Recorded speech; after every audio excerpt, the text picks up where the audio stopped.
une femme dont l'identité n'a pas été révélée aurait décidé d'avoir recours au sexe oral pour distraire un voleur le temps que la police arrive sur les lieux. Cet événement hors du commun aurait eu lieu en Slovaquie.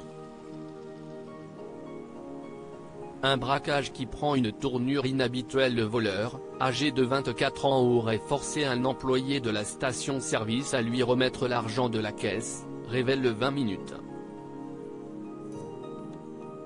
La victime, qui a été frappée au visage à plusieurs reprises, a ensuite pris la fuite vers le bureau où se trouvait un collègue pour alerter les autorités. Mais le suspect l'a suivi pour exiger plus d'argent. Une inconnue est ensuite entrée dans la station-service par la porte arrière et était sur le point de prêter main forte au personnel en tentant d'arrêter l'homme. Seulement, sa méthode était pour le moins inhabituelle, comme le révèlent nos confrères.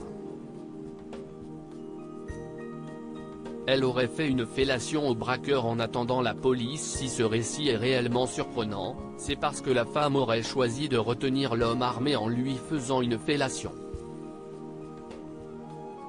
Lorsque les forces de l'ordre sont arrivées sur place, la femme et le braqueur étaient allongés nus sur le sol. Par ailleurs, la femme n'était pas une employée de la station-service et il n'a pas été précisé si elle a agi de la sorte par peur d'être agressée ou pour distraire le criminel. Cité par le New York Post, Michal Szezew, porte-parole de la police de Bratislava, a révélé que les policiers ont aperçu la femme durant cet acte sexuel. D'après les officiers, elle aurait supposément déclaré « Prenez-le, je n'en peux plus ». Le suspect a par la suite résisté aux policiers qui ont été contraints de recourir à la force pour l'arrêter.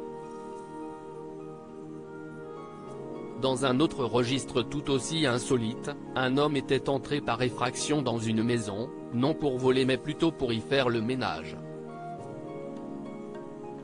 Comment réagir face à la peur? Lorsqu'il y a un danger, la peur peut se manifester de plusieurs manières.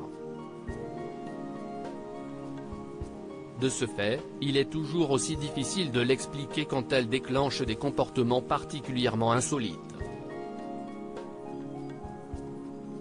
En effet, chacun de nous réagit différemment face à une situation traumatique. Les manifestations physiques sont l'accélération du rythme cardiaque, la sensation d'étouffement, une gêne abdominale ou encore des bouffées de chaleur. Dans les cas extrêmes, la peur provoque une angoisse qui se manifeste par une paralysie totale ou par une panique. Par ailleurs, c'est une émotion capable de pousser un individu à agir spontanément sans qu'il ne prenne le temps de la réflexion.